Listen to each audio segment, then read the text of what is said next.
ਇਹ ਸੱਚ ਨਾਲ ਮੈਂ ਵੀ ਸਹਿਮਤ ਹਾਂ। ਤਾਂ ਮੈਨੂੰ ਇਹ ਦੁੱਖ ਵੀ ਲੱਗਦਾ ਹੁੰਦਾ ਵੀ ਜਿਹੜੀ ਲਹਿਰ ਦੀ ਅਗਵਾਈ ਪੰਜਾਬ ਨੇ ਕੀਤੀ, ਪੂਰੀ ਦੁਨੀਆ ਦੇ ਵਿੱਚ ਵਰਲਡ ਵਾਈਡ ਮੀਡੀਆ ਨੇ ਕਵਰ ਕੀਤਾ ਵੀ ਕੋਈ ਕਿਸਾਨੀ ਸੰਘਰਸ਼ ਚੱਲ ਰਿਹਾ ਹੈ ਭਾਰਤ ਦੇ ਵਿੱਚ, ਪੰਜਾਬੀਆਂ ਨੇ ਸ਼ੁਰੂ ਕੀਤਾ ਹੋਇਆ। ਅੱਜ ਉਹਦੀ ਨੈਗੇਟਿਵਿਟੀ ਹੋਣੀ ਸ਼ੁਰੂ ਹੋ ਗਈ ਵੀ ਹੁਣ ਪਤਾ ਨਹੀਂ ਕੀ ਬਣੂਗਾ। ਜਦੋਂ ਐਸੀ ਅੜੀਅਲ ਸਰਕਾਰ ਨਾਲ ਮੱਥਾ ਲਾਉਣਾ ਹੋਵੇ ਤਾਂ ਸਾਨੂੰ ਟਾਈਮ ਲਿਮਟ ਲੈ ਕੇ ਹੀ ਨਹੀਂ ਚੱਲਣੀ ਚਾਹੀਦੀ। ਸਾਨੂੰ ਇਹ ਚਾਹੀਦਾ ਵੀ ਟਾਈਮ ਕਿੰਨਾ ਵੀ ਲੱਗ ਸਕਦਾ, ਪਰ ਸਾਡਾ ਟੀਚਾ ਇਹ ਹੈ ਵੀ ਅਸੀਂ ਇਹ ਕਾਲੇ ਕਾਨੂੰਨ ਰੱਦ ਕਰਾਉਣੇ ਨੇ, ਉਹ ਕਿਸੇ ਵੀ ਹਾਲ 'ਚ ਕਰਾਉਣੇ ਨੇ। ਕਿਸੇ ਹੱਦ ਤੱਕ ਤਾਂ ਜ਼ਿੰਮੇਵਾਰ ਸਰਕਾਰਾਂ ਨੇ ਵੱਡੇ ਪੱਧਰ ਤੱਕ। ਉਦੋਂ ਬਾਅਦ 'ਚ ਜਿਹੜੇ ਸਾਡੇ ਅਗਵਾਈ ਕਰ ਰਹੇ, ਜਿਨ੍ਹਾਂ ਨੂੰ ਅਸੀਂ ਸੰਯੁਕਤ ਮੋਰਚਾ, ਹੁਣ ਮੇਰਾ ਮੰਨਣਾ ਇਹ ਹੈ ਵੀ 26 ਤਰੀਕ ਸੰਸਦ ਵਾਲਾ ਪ੍ਰੋਗਰਾਮ ਕੈਂਸਲ ਹੋ ਗਿਆ। ਉਦੋਂ ਬਾਅਦ 'ਚ ਉਹਨਾਂ ਨੇ ਕੋਈ ਪ੍ਰੋਗਰਾਮ ਹੀ ਨਹੀਂ ਦਿੱਤਾ। ਫਿਲਹਾਲ ਤਾਂ ਮੈਂ ਇਕੱਲਾ ਹੀ ਹਾਂ। ਮੈਂ ਤਾਂ 3-4 ਦਿਨਾਂ ਦਾ ਮੀਡੀਆ ਰਾਹੀਂ ਜਾਂ ਆਪਣੇ ਸੋਸ਼ਲ ਮੀਡੀਆ ਰਾਹੀਂ ਬੇਨਤੀ ਕਰ ਰਹੇ ਹਾਂ ਕਲਾਕਾਰਾਂ ਨੂੰ ਵੀ ਤੁਸੀਂ ਵੀ ਆਪਣਿਆਂ ਘਰਾਂ 'ਚੋਂ ਨਿਕਲੋ। ਨਹੀਂ, ਫਿਲਹਾਲ ਨਹੀਂ ਕਿਸੇ ਦਾ ਵੀ ਫੋਨ ਆਇਆ ਹੈਗਾ ਵੀ ਆਪਣਿਆਂ ਘਰਾਂ 'ਚੋਂ ਨਿਕਲੋ ਭਾਈ, ਆਪਾਂ ਦੁਬਾਰੇ ਇਸ ਲਹਿਰ ਨੂੰ ਸਰਗਰਮ ਕਰੀਏ। ਚੁਣੇ ਹੋਏ ਵਿਧਾਇਕ ਤੋਂ ਸਵਾਲ ਕਹੇ ਜੇ ਕਰਦੇ ਆ, ਬਾਈ ਜੀ ਸਾਡਾ ਅਸਲੇ ਦਾ ਲਾਇਸੈਂਸ ਬਣਾ ਦਿਓ, ਬਾਈ ਜੀ ਸਾਡੇ ਵਿਆਹ 'ਤੇ ਆ ਜਿਓ, ਬਾਈ ਜੀ ਸਾਡੇ ਭੋਗ 'ਤੇ। ਆਪਾਂ ਨੇ ਕਦੇ ਉਹਨੂੰ ਸਵਾਲ ਕੀਤਾ ਵੀ ਭਾਈ ਤੈਨੂੰ MLA ਬਣਾਇਆ, ਡਿਵੈਲਪਮੈਂਟ ਕਿੱਥੇ ਹੈ, ਐਜੂਕੇਸ਼ਨ ਕਿੱਥੇ ਹੈ, ਹੈਲਥ ਕਿੱਥੇ ਹੈ, ਸਾਡੇ ਜਵਾਕਾਂ ਦੀ ਪੜ੍ਹਾਈ ਕਿੱਥੇ ਹੈ। ਸਤਿ ਸ਼੍ਰੀ ਅਕਾਲ ਜੀ, ਡੇਲੀ ਪੋਸਟ ਪੰਜਾਬੀ ਵੇਖ ਰਹੇ ਹੋ ਤੇ ਮੈਂ ਗਗਨ ਸ਼ੁਕਲਾ। ਮੇਰੇ ਨਾਲ ਮਸ਼ਹੂਰ ਪੰਜਾਬੀ ਸਿੰਗਰ ਜਸ ਬਾਜਵਾ ਮੌਜੂਦ ਨੇ। ਗੱਲਬਾਤ ਕਰਦੇ ਹਾਂ, ਦਰਸ਼ਕਾਂ ਨੂੰ ਦੱਸ ਦਿੰਦੇ ਹਾਂ ਕਿ ਜਸ ਬਾਜਵਾ ਵੱਲੋਂ ਜਿਹੜੀ ਆ ਹੋਕਾ ਮੁਹਿੰਮ ਸ਼ੁਰੂ ਕੀਤੀ ਗਈ ਹੈ ਔਰ ਜਿਹੜੇ ਨੇ ਜਸ ਬਾਜਵਾ ਨੇ ਉਹ ਲਗਾਤਾਰ ਕਿਸਾਨੀ ਅੰਦੋਲਨ ਵਿੱਚ ਕਿਸਾਨਾਂ ਦੇ ਹੱਕ ਦੇ ਵਿੱਚ ਲਗਾਤਾਰ ਹਾਂ ਦਾ ਨਾਰਾ ਜਿਹੜਾ ਮਾਰ ਰਹੇ ਨੇ। ਸੋ ਗੱਲਬਾਤ ਕਰਨ ਦੇ ਲਈ ਮੁਰਿੰਡਾ ਮੇਰੇ ਨਾਲ ਮੌਜੂਦ ਨੇ। ਬਾਜਵਾ ਸਾਹਿਬ, ਪਹਿਲਾਂ ਤਾਂ ਸਵਾਗਤ ਹੈ ਜੀ। ਬਹੁਤ ਮਿਹਰਬਾਨੀ, ਧੰਨਵਾਦ ਜੀ। ਹੋਕਾ ਮੁਹਿੰਮ ਸ਼ੁਰੂ ਕਰਤੀ ਜੀ, ਕਿਵੇਂ ਦਾ ਰਿਸਪੌਂਸ ਹੈ ਪਿੰਡਾਂ 'ਚ? ਹੋਕਾ ਮੁਹਿੰਮ ਸ਼ੁਰੂ ਕੀਤੀ ਹੈ ਜੀ, ਉਹਦਾ ਬਹੁਤ ਵਧੀਆ ਰਿਸਪੌਂਸ ਹੈ। ਕਿਸਾਨੀ ਦੀ ਆਮ ਜੇ ਪਿੰਡਾਂ 'ਚ ਗੱਲ ਕੀਤੀ ਜਾਵੇ ਤਾਂ ਲੋਕ ਬੜੇ ਕਰਿਓਸਿਟੀ ਹੁੰਦੀ ਹੈ ਲੋਕਾਂ ਦੇ ਅੰਦਰ, ਜਾਣਨ ਦੀ ਇੱਛਾ ਹੁੰਦੀ ਹੈ ਵੀ ਹੁਣ ਉੱਥੇ ਦਿੱਲੀ ਬਾਰਡਰਾਂ 'ਤੇ ਕੀ ਹੋ ਰਿਹਾ। ਉਹਨਾਂ ਨੂੰ ਲੱਗਦਾ ਵੀ ਕੋਈ ਨਾ ਕੋਈ ਸੁੱਖ ਸੁਨੇਹਾ ਆਉਂਦਾ ਹੋਊਗਾ ਜਦੋਂ ਪਿੰਡ 'ਚ ਅਲੌਸਮੈਂਟ ਕਰਾਉਂਦੇ ਆ ਵੀ ਭਾਈ ਅੱਜ ਤੁਹਾਡੇ ਨਗਰ 'ਚ ਬੇਨਤੀ ਕਰਨ ਆਉਣਾ ਹੈ। ਤਾਂ ਲੋਕਾਂ ਦੇ ਚਿਹਰਿਆਂ 'ਤੇ ਨਾ ਮੈਂ ਇੱਕ ਆਸ ਦੇਖਦਾ ਹੁੰਦਾ ਵੀ ਉੱਥੇ ਕੀ ਬਣੂਗਾ, ਕਿਉਂਕਿ ਬੈਠੇ ਸਾਰੇ ਸਾਡੇ ਭੈਣ ਭਰਾ ਨੇ। ਤਾਂ ਲੋਕ ਆਪ ਮੁਹਾਰੇ ਇਸ ਮੁਹਿੰਮ ਨਾਲ ਜੁੜਨਾ ਚਾਹੁੰਦੇ ਆ। ਨੌਜਵਾਨ ਵੀਰ ਪਹਿਲੇ ਦਿਨ ਹੀ ਮੈਨੂੰ ਮਿਲੇ, ਉਹਨਾਂ ਨੇ ਮੈਨੂੰ ਇਹ ਸਵਾਲ ਕੀਤਾ। ਉਹਨਾਂ ਦਾ ਸਵਾਲ ਬੜਾ ਵਾਜਬ ਸੀਗਾ ਵੀ ਪੰਜਾਬ 'ਚ 12,500 ਪਿੰਡ ਹੈ, ਵੀ ਤੁਸੀਂ ਇਕੱਲੇ ਕਵਰ ਕਰੋਗੇ? ਮੈਂ ਕਿਹਾ ਵੀ ਨਹੀਂ, ਮੈਂ ਇਕੱਲਾ ਕਵਰ ਨਹੀਂ ਕਰੂੰਗਾ। ਮੈਂ ਤੁਹਾਨੂੰ ਬੇਨਤੀ ਕਰਨ ਆਇਆ ਵੀ ਤੁਸੀਂ ਆਪਦੇ ਨੇੜੇ ਤੇੜੇ 5-5 ਪਿੰਡਾਂ 'ਚ ਮਤੇ ਪਾ ਕੇ ਐਸੇ ਪ੍ਰੋਗਰਾਮ ਬਣਾਓ ਵੀ ਆਪਾਂ ਦਿੱਲੀ ਨੂੰ ਚੱਲੀਏ, ਇੱਕ ਵਾਰੀ ਆਉਣਾ ਜਾਣਾ ਸ਼ੁਰੂ ਕਰੀਏ ਦੁਬਾਰੇ। ਪਹਿਲਾਂ ਤਾਂ ਟਾਵੀਂ ਟੱਲੀ ਟਰਾਲੀ ਦਿਖ ਵੀ ਜਾਂਦੀ ਹੁੰਦੀ ਸੀ, ਝੰਡਾ ਲੱਗਿਆ ਜਾਂਦੀ ਹੈ, ਦਿੱਲੀ ਨੂੰ ਆਉਂਦੀ ਆ। ਉਹ ਹੁਣ ਇਹ ਸੱਚ ਹੈ ਵੀ ਹੁਣ ਉਹ ਬਿਲਕੁਲ ਠੰਡਾ ਹੀ ਪੈ ਗਿਆ ਕੰਮ, ਹੈ ਨਾ। ਤਾਂ ਇੱਕ ਵਾਰੀ ਰਾਹ ਖੋਲ੍ਹਣਾ ਚਾਹੁੰਦੇ ਆ, ਦੁਬਾਰੇ ਆਉਣਾ ਜਾਣਾ ਵਧਾਉਣਾ ਚਾਹੁੰਦੇ ਆ। ਉਦੋਂ ਬਾਅਦ 'ਚ ਕੋਈ ਮਹੀਨੇ ਬਾਅਦ ਕੋਈ ਐਸਾ ਪ੍ਰੋਗਰਾਮ ਦਈਏ, ਜਿਵੇਂ ਪਹਿਲਾਂ 26 ਵਾਲਾ ਸੀ, ਐਸਾ ਪ੍ਰੋਗਰਾਮ ਦਈਏ ਵੀ ਪੰਜਾਬ 'ਚ ਇਹ ਸਰਗਰਮੀ ਹੋਵੇ ਵੀ ਹਾਂ ਇੱਕ ਕੋਈ ਹੋਕਾ ਨਾਂ ਦੀ। ਜਾਂ ਹੋਰ ਭਰਾਵਾਂ ਨੂੰ ਵੀ ਮੈਂ ਬੇਨਤੀ ਕਰਦਾ ਵੀ ਮੇਰੇ ਨਾਲ ਆ ਕੇ ਆਪਦੀ ਜ਼ਿੰਮੇਵਾਰੀ ਸਮਝਦੇ ਹੋਏ, ਜਿਵੇਂ ਪਹਿਲਾਂ ਆਰਟਿਸਟ ਭਰਾਵਾਂ ਨੇ ਜਾਂ ਹੋਰ ਜਿੰਨੇ ਬੁੱਧੀਜੀਵੀ ਸਮਾਜ ਸੇਵੀ ਲੱਗੇ ਸੀ ਇਸ ਸੰਘਰਸ਼ ਦੇ ਵਿੱਚ, ਆਪਦੇ ਏਰੀਏ 'ਚ ਇਹ ਮੁਹਿੰਮ ਸ਼ੁਰੂ ਕਰੋ ਵੀ ਆਪਾਂ ਦੁਬਾਰੇ ਦਿੱਲੀ ਚੱਲੀਏ। ਫਿਰ ਇੱਕ ਵੱਡਾ ਪ੍ਰੋਗਰਾਮ ਰੱਖੀਏ, ਉਹਦੇ ਨਾਲ ਗੌਰਮੈਂਟ 'ਤੇ ਪ੍ਰੈਸ਼ਰ ਪਊਗਾ। ਲੋਕਾਂ ਵੱਲੋਂ ਪੂਰਾ ਵਧੀਆ ਹੁੰਗਾਰਾ ਜੀ, ਭਰਵਾਂ ਹੁੰਗਾਰਾ। ਤੁਹਾਨੂੰ ਮੈਂ ਇੱਥੇ ਰੋਕਦਾ ਜੀ, ਤੁਸੀਂ ਕਹਿ ਰਹੇ ਹੋ ਕਿ ਆਲਮੋਸਟ ਲੱਗਦਾ ਕਿ ਠੰਡਾ ਹੋ ਗਿਆ ਪ੍ਰੋਗਰਾਮ, ਕਿਉਂਕਿ ਟਰਾਲੀ ਟਾਮੀ ਟੱਲੀ ਵੀ ਨਹੀਂ ਦਿਸਦੀ। ਫਿਰ ਉਹ ਪ੍ਰੋਗਰਾਮ, ਨਵੇਂ ਪ੍ਰੋਗਰਾਮ ਦੇਣੇ ਕਿਹਨੇ ਆ, ਉਲੀਕਣੇ ਕਿਹਨੇ ਆ? ਜਿਹੜਾ ਉਹ ਰੋਚਕਤਾ ਹੈ ਉਹ ਲੋਕਾਂ ਦੇ ਵਿੱਚ ਬਣਾਏ ਰੱਖਣਾ ਉਹ ਕਿਹਨੇ ਆ? ਕਿਹਦੀ ਗਲਤੀ ਹੈ ਇਹ ਜਿਹੜਾ ਕਿ ਅਸੀਂ ਡਿਫੈਂਸਿਵ ਪੋਜੀਸ਼ਨ 'ਚ ਇਸ ਵੇਲੇ? ਦੇਖੋ, ਇਹ ਮੇਰਾ ਮੰਨਣਾ ਨਹੀਂ ਹੈਗਾ ਵੀ ਠੰਡਾ ਹੋ ਗਿਆ। ਇਹ ਆਮ ਪਿੰਡਾਂ 'ਚੋਂ ਆਵਾਜ਼ ਸੋਸ਼ਲ ਮੀਡੀਆ 'ਤੇ ਸਭ ਦਾ ਮੰਨਣਾ ਹੈ ਵੀ ਠੰਡਾ ਹੋ ਗਿਆ। ਮੈਨੂੰ ਇਹ ਚੀਜ਼ ਸੁਣ ਕੇ ਦੁੱਖ ਇਹ ਸੱਚ ਵੀ ਹੈ, ਇਹ ਸੱਚ ਨਾਲ ਮੈਂ ਵੀ ਸਹਿਮਤ ਹਾਂ। ਤਾਂ ਮੈਨੂੰ ਇਹ ਦੁੱਖ ਵੀ ਲੱਗਦਾ ਹੁੰਦਾ ਵੀ ਜਿਹੜੀ ਲਹਿਰ ਦੀ ਅਗਵਾਈ ਪੰਜਾਬ ਨੇ ਕੀਤੀ, ਪੂਰੀ ਦੁਨੀਆ ਦੇ ਵਿੱਚ ਵਰਲਡ ਵਾਈਡ ਮੀਡੀਆ ਨੇ ਕਵਰ ਕੀਤਾ ਵੀ ਕੋਈ ਕਿਸਾਨੀ ਸੰਘਰਸ਼ ਚੱਲ ਰਿਹਾ ਹੈ ਭਾਰਤ ਦੇ ਵਿੱਚ, ਪੰਜਾਬੀਆਂ ਨੇ ਸ਼ੁਰੂ ਕੀਤਾ ਹੋਇਆ। ਅੱਜ ਉਹਦੀ ਨੈਗੇਟਿਵਿਟੀ ਹੋਣੀ ਸ਼ੁਰੂ ਹੋ ਗਈ ਵੀ ਹੁਣ ਪਤਾ ਨਹੀਂ ਕੀ ਬਣੂਗਾ। ਮੈਨੂੰ ਲੱਗਦਾ ਵੀ ਇੱਕ ਤਾਂ ਸੰਘਰਸ਼ ਲੰਬਾ ਹੋ ਗਿਆ। ਲੰਬਾ ਤਾਂ ਦੇਖੋ, ਇਦੋਂ ਪਹਿਲਾਂ ਪਗੜੀ ਸੰਭਾਲ ਜੱਟਾ ਲਹਿਰ ਉੱਠੀ ਸੀ, ਉਹ 9 ਮਹੀਨੇ ਤੱਕ ਚੱਲੀ ਸੀ। ਇਹ ਵੀ ਸਾਡਾ ਇਤਿਹਾਸ ਹੈ। ਭਗਤ ਸਿੰਘ ਦੇ ਚਾਚਾ ਜੀ ਉਹਨਾਂ ਨੇ ਅਗਵਾਈ, ਅਜੀਤ ਸਿੰਘ ਉਹਨਾਂ ਨੇ ਕੀਤੀ ਸੀ। ਤਾਂ ਮੈਨੂੰ ਲੱਗਦਾ ਵੀ ਜਦੋਂ ਐਸੀ ਅੜੀਅਲ ਸਰਕਾਰ ਨਾਲ ਮੱਥਾ ਲਾਉਣਾ ਹੋਵੇ ਤਾਂ ਸਾਨੂੰ ਟਾਈਮ ਲਿਮਟ ਲੈ ਕੇ ਹੀ ਨਹੀਂ ਚੱਲਣੀ ਚਾਹੀਦੀ। ਸਾਨੂੰ ਇਹ ਚਾਹੀਦਾ ਵੀ ਟਾਈਮ ਕਿੰਨਾ ਵੀ ਲੱਗ ਸਕਦਾ, ਪਰ ਸਾਡਾ ਟੀਚਾ ਇਹ ਹੈ ਵੀ ਅਸੀਂ ਇਹ ਕਾਲੇ ਕਾਨੂੰਨ ਰੱਦ ਕਰਾਉਣੇ ਨੇ, ਉਹ ਕਿਸੇ ਵੀ ਹਾਲ 'ਚ ਕਰਾਉਣੇ ਨੇ। ਹੁਣ ਤਾਂ ਇਕੱਲਾ ਪੰਜਾਬ ਨਹੀਂ, ਪਹਿਲਾਂ ਤਾਂ ਸਾਨੂੰ ਘੱਟ ਗਿਣਤੀ ਕਿਹਾ ਜਾਂਦਾ ਸੀ ਜਾਂ ਟੁਕੜੇ ਟੁਕੜੇ ਗੈਂਗ ਕਿਹਾ ਜਾਂਦਾ ਸੀ, ਅੱਤਵਾਦੀ ਪਾਕਿਸਤਾਨ ਦੀ ਫੰਡਿੰਗ। ਹੁਣ ਤਾਂ ਪੂਰਾ ਭਾਰਤ ਬੈਠਾ ਨਾ ਜੀ, ਯੂਪੀ ਵਾਲੇ ਬੈਠੇ, ਹਰਿਆਣੇ ਵਾਲੇ ਸਾਡੇ ਨਾਲੋਂ ਵੱਧ ਸਰਗਰਮ ਨੇ, ਕੋਈ ਨਾ ਕੋਈ ਐਕਟੀਵਿਟੀ ਉਹ ਕਰਦੇ ਰਹਿੰਦੇ ਆ, ਆਪਣੇ ਰਾਜ 'ਚ ਹੀ ਕਰਦੇ ਰਹਿਣ। ਸੋ ਪੰਜਾਬ ਐਕਟੀਵਿਟੀਆਂ ਨਾਲੋਂ ਟੁੱਟ ਚੁੱਕਿਆ ਬਿਲਕੁਲ, ਲਹਿਰ ਦੀਆਂ ਸਰਗਰਮੀਆਂ ਨਾਲੋਂ ਪੰਜਾਬ ਬਿਲਕੁਲ ਟੁੱਟ ਚੁੱਕਿਆ। ਸਿਰਫ ਲਹਿਰ ਰਹਿ ਗਈ ਇਕੱਲੀ ਸੋਸ਼ਲ ਮੀਡੀਆ 'ਤੇ, ਲੋਕ ਕਿਸੇ ਸਾਡਾ ਜਥੇਦਾਰ ਦਾ ਬਿਆਨ ਪੜ੍ਹਦੇ ਆ, ਦੈਟਸ ਇਟ, ਡਿਸੀਜ਼ਨ ਲੈ ਲੈਂਦੇ ਆ। ਤਾਂ ਮੈਨੂੰ ਲੱਗਦਾ ਵੀ ਜਦੋਂ ਤੱਕ ਮੈਨ ਪਾਵਰ ਉੱਥੇ ਨਹੀਂ ਹੁੰਦੀ, ਇਕੱਠ ਨਹੀਂ ਹੁੰਦਾ, ਤਾਂ ਉਦੋਂ ਤੱਕ ਇਹ ਗੱਲ ਨਹੀਂ ਬਣਨੀ। ਜਿੱਥੇ ਤੱਕ ਰਹਿ ਗਈ ਗੱਲ ਵੀ ਇਹਦਾ ਜ਼ਿੰਮੇਵਾਰ ਕੌਣ ਹੈ, ਠੰਡਾ ਪੈ ਗਿਆ। ਕਿਸੇ ਹੱਦ ਤੱਕ ਤਾਂ ਜ਼ਿੰਮੇਵਾਰ ਸਰਕਾਰਾਂ ਨੇ ਵੱਡੇ ਪੱਧਰ ਤੱਕ। ਉਦੋਂ ਬਾਅਦ 'ਚ ਜਿਹੜੇ ਸਾਡੇ ਅਗਵਾਈ ਕਰ ਰਹੇ, ਜਿਨ੍ਹਾਂ ਨੂੰ ਅਸੀਂ ਸੰਯੁਕਤ ਮੋਰਚਾ, ਹੁਣ ਮੇਰਾ ਮੰਨਣਾ ਇਹ ਹੈ ਵੀ 26 ਤਰੀਕ ਸੰਸਦ ਵਾਲਾ ਪ੍ਰੋਗਰਾਮ ਕੈਂਸਲ ਹੋ ਗਿਆ। ਉਦੋਂ ਬਾਅਦ 'ਚ ਉਹਨਾਂ ਨੇ ਕੋਈ ਪ੍ਰੋਗਰਾਮ ਹੀ ਨਹੀਂ ਦਿੱਤਾ, ਕੋਈ ਕਾਲ ਹੀ ਨਹੀਂ ਦਿੱਤੀ ਜਿਹਦੇ ਨਾਲ ਲੋਕਾਂ 'ਚ ਸਰਗਰਮੀ ਰਹਿੰਦੀ। ਚਾਹੇ ਉਹ ਅਸੀਂ ਮੰਨਦੇ ਹਾਂ ਕੋਵਿਡ ਹੈ, ਹੁਣ ਅਸੀਂ ਵੀ ਕੋਵਿਡ ਚੱਲ ਰਿਹਾ, ਗਾਈਡਲਾਈਨਾਂ ਕੋਵਿਡ ਦੀਆਂ ਫੋਲੋ ਕਰਦੇ ਹੋਏ ਅਸੀਂ ਵੀ ਆਪਦਾ ਕੰਮ ਕਰ ਹੀ ਰਹੇ ਹਾਂ। ਤਾਂ ਪਿੰਡਾਂ 'ਚ ਡਿਊਟੀ ਲਾ ਦਿੰਦੇ ਵੀ ਭਾਈ ਆਪਦੇ 5-5 ਪਿੰਡ ਸਾਂਭੋ, ਮਤੇ ਪਾਓ, ਸਰਪੰਚ ਇਕੱਠੇ ਹੋ, ਇੰਨੇ ਦਿਨ। ਚਾਹੇ ਇੱਕ ਟਰਾਲੀ 'ਚ ਤਾਂ ਬਹੁਤ ਵੱਡੀ ਟਰਾਲੀ ਹੁੰਦੀ ਹੈ ਨਾ, ਉਹ 5-6 ਹੀ ਬੰਦੇ ਆ ਜਾਓ, ਉਹਦੇ ਨਾਲ ਕੀ ਆ, ਲਹਿਰ ਸਰਗਰਮ ਰਹਿੰਦੀ ਆ, ਆਉਣਾ ਜਾਣਾ ਖੁੱਲ੍ਹਿਆ ਰਹਿੰਦਾ, ਲੋਕਾਂ ਨੂੰ ਲੱਗੀ ਜਾਂਦਾ ਵੀ ਹਲੇ ਵੀ ਕਿਸਾਨੀ ਸੰਘਰਸ਼ ਚੱਲ ਰਿਹਾ। ਹੁਣ ਲੋਕਾਂ ਦਾ ਆਉਣਾ ਜਾਣਾ ਬਿਲਕੁਲ ਬੰਦ ਹੋ ਗਿਆ, ਪਿੰਡਾਂ 'ਚ ਸਰਗਰਮੀਆਂ ਬੰਦ ਹੋ ਗਈਆਂ। ਜਦੋਂ ਸਭ ਕੁਝ ਬੰਦ ਹੋ ਜਾਂਦਾ ਤਾਂ ਉੱਥੇ ਨੈਗੇਟਿਵਿਟੀ ਪੈਦਾ ਹੋ ਜਾਂਦੀ ਹੈ। ਜਦੋਂ ਇੱਕ ਵਾਰੀ ਨੈਗੇਟਿਵਿਟੀ ਤੁਹਾਡੇ ਦਿਮਾਗ 'ਚ ਘਰ ਕਰ ਜਾਵੇ ਤਾਂ ਫਿਰ ਉਹ ਕੱਢਣੀ ਬਹੁਤ ਔਖੀ ਹੁੰਦੀ ਆ। ਮੈਨੂੰ ਐਂ ਆ ਵੀ ਪੂਰੇ ਪੰਜਾਬ ਦੇ ਦਿਮਾਗ 'ਚ ਨੈਗੇਟਿਵਿਟੀ ਨਾ ਜਾਵੇ ਵੀ ਹੁਣ ਤਾਂ ਪਤਾ ਨਹੀਂ ਕੀ ਬਣੂਗਾ। ਬਣਾਉਣ ਵਾਲੇ ਆਪਾਂ ਹੀ ਆ, ਡਿਸੀਜ਼ਨ ਆਪਾਂ ਹੀ ਲੈਣਾ, ਜ਼ਮੀਨਾਂ ਆਪਣੀਆਂ ਹੀ ਜਾਣੀਆਂ ਨੇ, ਹਮਲਾ ਵੀ ਦੁਬਾਰੇ ਆਪਾਂ ਨੂੰ ਹੀ ਮਾਰਨਾ ਪੈਣਾ। ਤਾਂ ਕਰਕੇ ਅਸੀਂ ਪਿੰਡਾਂ 'ਚ ਨਿਕਲੇ ਹਾਂ ਵੀ ਦੁਬਾਰੇ ਆਪਾਂ ਇੱਕ ਜਿਹੜਾ ਆਉਣਾ ਜਾਣਾ ਧਰਨੇ 'ਤੇ ਵਧਾਈਏ, ਉੱਥੇ ਹਾਜ਼ਰੀ ਲਵਾ ਕੇ ਆਈਏ। ਕੋਈ ਨਾ ਕੋਈ ਜਥੇਦਾਰਾਂ ਨੂੰ ਵੀ ਲੱਗੂਗਾ ਵੀ ਹਾਂ ਹੁਣ ਸਰਗਰਮੀ ਸ਼ੁਰੂ ਹੋ ਗਈ, ਅੱਗੇ ਅਸੀਂ ਵੀ ਗੱਲਬਾਤ ਕਰੀਏ, ਜਾਂ ਉਹਨਾਂ 'ਤੇ ਜਾ ਕੇ ਪ੍ਰੈਸ਼ਰ ਪਾਈਏ ਵੀ ਭਾਈ ਅੱਗੇ ਹੁਣ ਕੀ ਸੁੱਖ ਸੁਨੇਹਾ, ਕੋਈ ਚਿੱਠੀ ਪੱਤਰ ਉਹਨਾਂ ਨੂੰ ਲਿਖੋ। ਤਾਂ ਕਰਕੇ ਹੋਕਾ ਮੁਹਿੰਮ ਸ਼ੁਰੂ ਕੀਤੀ ਗਈ ਆ। ਇਹਦੀਆਂ ਕਰੋਨਾ ਦੀਆਂ ਗਾਈਡਲਾਈਨਾਂ ਨੂੰ ਧਿਆਨ 'ਚ ਰੱਖਦੇ ਇਕੱਠ ਨਹੀਂ ਕਰਨਾ, ਨਹੀਂ ਤਾਂ ਇਕੱਠ ਕਰਨ ਨੂੰ ਅਸੀਂ ਕਰ ਸਕਦੇ ਹਾਂ। ਪਰ ਅਸੀਂ ਗੁਰਦੁਆਰਿਆਂ 'ਚ, ਗੁਰੂ ਘਰਾਂ 'ਚ ਜਾ ਕੇ ਕਿਸਾਨਾਂ ਦੀ ਚੜ੍ਹਦੀ ਕਲਾ ਲਈ ਨਾਲੇ ਤਾਂ ਅਰਦਾਸ ਕਰਾਉਂਦੇ ਹਾਂ ਅਤੇ ਨਾਲੇ ਨਗਰ ਵਾਸੀਆਂ ਨੂੰ ਬੇਨਤੀ ਕਰਦੇ ਹਾਂ ਵੀ ਭਾਈ ਦਿੱਲੀ ਧਰਨੇ 'ਤੇ ਜ਼ਰੂਰ ਆਪਦੀ ਹਾਜ਼ਰੀ ਲਵਾਓ। ਹਾਲੇ ਜਿਹੜਾ ਆਪਣਾ ਮਸਲਾ ਉਹ ਉੱਥੇ ਹੀ ਖੜ੍ਹਾ ਹੈ, ਹਲੇ ਆਪਾਂ ਜਿੱਤੇ ਨਹੀਂ। ਬਾਜਵਾ ਸਾਹਿਬ, ਲੱਗਦਾ ਤੁਹਾਨੂੰ ਫਿਰ ਇੱਕ ਵਾਰ ਜ਼ੀਰੋ ਤੋਂ ਸ਼ੁਰੂ ਕਰ ਰਹੇ ਹਾਂ ਆਪਾਂ, ਕਿਉਂਕਿ ਇਸ ਵੇਲੇ ਸਥਿਤੀ ਇੱਦਾਂ ਦੀ ਹੋ? ਨਹੀਂ, ਕਿਸੇ ਹੱਦ ਤੱਕ ਨਹੀਂ। ਮੈਨੂੰ ਇਹ ਨਹੀਂ ਲੱਗਦਾ ਵੀ ਜ਼ੀਰੋ ਤੋਂ ਸ਼ੁਰੂ ਕਰਦੇ, ਕਿਉਂਕਿ ਆਪਾਂ ਪੰਜਾਬ ਦੇ ਵਿੱਚ, ਪੰਜਾਬ ਤਾਂ ਜਿਹੜਾ ਲੀਡ ਕਰ ਰਿਹਾ ਹੈ, ਲੱਗਦਾ ਕਿ ਇੱਕ ਵਾਰ ਫਿਰ ਪੰਜਾਬੀਆਂ ਨੂੰ ਜਗਾਉਣ ਦੀ ਲੋੜ ਆ। ਹਾਲਾਂਕਿ ਦੇਸ਼ ਦੇ ਹੋਰ ਰਾਜਾਂ ਦੇ ਵਿੱਚ ਤੁਹਾਨੂੰ ਜਾਣਾ ਚਾਹੀਦਾ, ਤੁਸੀਂ ਸੈਲੀਬ੍ਰਿਟੀ ਹੋ, ਪਰ ਹੁਣ ਸਥਿਤੀ ਇਹ ਹੈ ਕਿ ਆਪਾਂ ਨੂੰ ਆਪਣੇ ਪਿੰਡਾਂ 'ਚ ਇੱਕ ਵਾਰ ਫਿਰ ਤੋਂ ਹੋਕੇ ਦੇਣੇ ਪੈ ਗਏ। ਨਹੀਂ ਦੇਖੋ, ਜਿਹੜੇ ਵੀਰ ਆਪਣੇ ਉੱਥੇ ਬੈਠੇ ਆ, ਜਿਹੜੇ 6 ਮਹੀਨੇ ਹੋਣ ਚੱਲੇ ਹੁਣ ਉੱਥੇ ਬੈਠਿਆਂ ਨੂੰ, 3 ਮਹੀਨੇ ਇੱਥੇ ਪਹਿਲਾਂ ਸ਼ੁਰੂ ਕਰਤਾ ਸੀਗਾ, ਉਹਨਾਂ ਦੀ ਵੀ ਇੱਕ ਵੱਡੀ ਕੁਰਬਾਨੀ ਆ ਨਾ। ਉਹ ਸੌਹਾਂ ਖਾ ਕੇ ਗਏ ਹੋਏ ਆ ਵੀ ਅਸੀਂ ਤਾਂ ਜਾਂ ਤਾਂ ਜਿੱਤ ਕੇ ਜਾਵਾਂਗੇ ਜਾਂ ਅਸੀਂ ਮਰ ਕੇ ਆਵਾਂਗੇ। ਤਾਂ ਜੇ ਮੈਂ ਕਹਿ ਦੂੰਗਾ ਵੀ ਜ਼ੀਰੋ ਹੋ ਚੁੱਕਿਆ ਤਾਂ ਉਹਨਾਂ ਨਾਲ ਕਿਤੇ ਨਾ ਕਿਤੇ ਨਾ ਇਨਸਾਫੀ ਆ। ਲੋਕ ਗਿਣਤੀ ਥੋੜ੍ਹੀ ਰਹਿ ਗਈ, ਜਿਵੇਂ ਤੁਸੀਂ ਪਹਿਲਾਂ ਪਰਸੈਂਟੇਜ ਗੱਲ ਕੀਤੀ, 20% ਲੋਕ ਨੇ ਜਿਹੜੇ ਉੱਥੇ ਹੈ। ਜਿਹੜੀ ਸਾਨੂੰ ਪਰਸੈਂਟੇਜ ਚਾਹੀਦੀ ਆ, ਸਾਨੂੰ 20% ਇੱਥੇ ਚਾਹੀਦੀ ਆ, 80% ਉੱਥੇ ਚਾਹੀਦੀ ਹੈ। ਉਹ ਪਰਸੈਂਟੇਜ ਪਿੰਡਾਂ 'ਚ ਆ ਗਈ ਦੁਬਾਰੇ, ਲੋਕ ਨਿਕਲਣ ਨੂੰ ਵੀ ਤਿਆਰ ਨੇ। ਹੁਣ ਸਾਡਾ ਅੱਜ ਚੌਥਾ ਦਿਨ ਹੈ, ਅਸੀਂ 3 ਪਿੰਡ ਕਵਰ ਕਰਦੇ ਹਾਂ ਅਤੇ ਇੱਕ ਵੀ ਪਿੰਡ 'ਚ ਸਾਨੂੰ ਕਿਸੇ ਨੇ ਨਹੀਂ ਕਿਹਾ ਵੀ ਬਾਈ ਅਸੀਂ ਨਹੀਂ ਜਾਵਾਂਗੇ, ਬਲਕਿ ਮੈਨੂੰ ਫੋਨ ਕਰਨ ਲੱਗ ਗਏ ਲੋਕ ਵੀ ਬਾਈ ਅਸੀਂ ਚੱਲੇ ਹਾਂ। ਅਸੀਂ ਉਹਨਾਂ ਨੂੰ ਬਕਾਇਦਾ ਕਿਹਾ ਵੀ ਸਾਨੂੰ ਫੋਟੋ ਖਿੱਚ ਕੇ ਭੇਜੋ ਜਿੱਦਣ ਤੁਸੀਂ ਜਾਓਗੇ, ਚਾਹੇ ਇੱਕ ਦਿਨ ਹੀ ਲਾ ਕੇ ਆਓ। ਸਾਡਾ ਮਤਲਬ ਇਹ ਹੈ ਵੀ ਸਰਗਰਮੀ ਪੈਦਾ ਕਰਨਾ ਧਰਨੇ 'ਤੇ, ਉਹਨਾਂ ਨੂੰ ਲੱਗੇ ਵੀ ਆਵਾਜਾਈ ਹੈ ਜਿਹੜੀ ਉਹ ਖੁੱਲ੍ਹ ਚੁੱਕੀ ਹੈ ਦੁਬਾਰੇ। ਤਾਂ ਲੋਕ ਆਪ ਮੁਹਾਰੇ ਹੁਣ ਪਿੰਡਾਂ 'ਚੋਂ, ਸਾਡੀ ਇਹ ਕੋਸ਼ਿਸ਼ ਹੈ ਵੀ ਦੁਬਾਰੇ ਨਿਕਲਣ। ਜਦ ਤੱਕ ਇਹ ਸੰਘਰਸ਼, ਕਿਉਂਕਿ ਜਦੋਂ ਅਸੀਂ ਪਹਿਲੇ ਦਿਨ ਇਸ ਸੰਘਰਸ਼ ਨਾਲ ਜੁੜੇ ਸੀ ਤਾਂ ਇਹ ਸਹੁੰ ਖਾ ਕੇ ਜੁੜੇ ਸੀ ਵੀ ਜਦ ਤੱਕ ਸੰਘਰਸ਼ ਚੱਲੂਗਾ ਉਦੋਂ ਤੱਕ ਇਹਦੇ ਮੋਢੇ ਨਾਲ ਮੋਢਾ ਲਾ ਕੇ ਖੜਾਂਗੇ। ਤਾਂ ਲੋਕ ਅੱਜ ਸਵਾਲ ਕਰਦੇ ਆ ਵੀ ਬਾਈ ਠੰਡਾ ਕਿਉਂ ਪੈ ਗਿਆ। ਆਪ ਦੇ ਵੱਲੋਂ ਇੱਕ ਕੋਸ਼ਿਸ਼ ਕੀਤੀ ਗਈ ਹੈ ਸਾਡੇ ਵੱਲੋਂ ਵੀ ਦੁਬਾਰੇ ਲੋਕਾਂ ਨੂੰ ਜਾਗਰੂਕ ਕੀਤਾ ਜਾਵੇ ਜਾ ਕੇ ਵੀ ਕਰੋਨਾ ਤੋਂ ਆਪਾਂ ਬਹੁਤ ਡਰ ਗਏ, ਡਰਨਾ ਚਾਹੀਦਾ ਵੀ ਆਪਣਾ ਪਰਿਵਾਰ ਹੈ।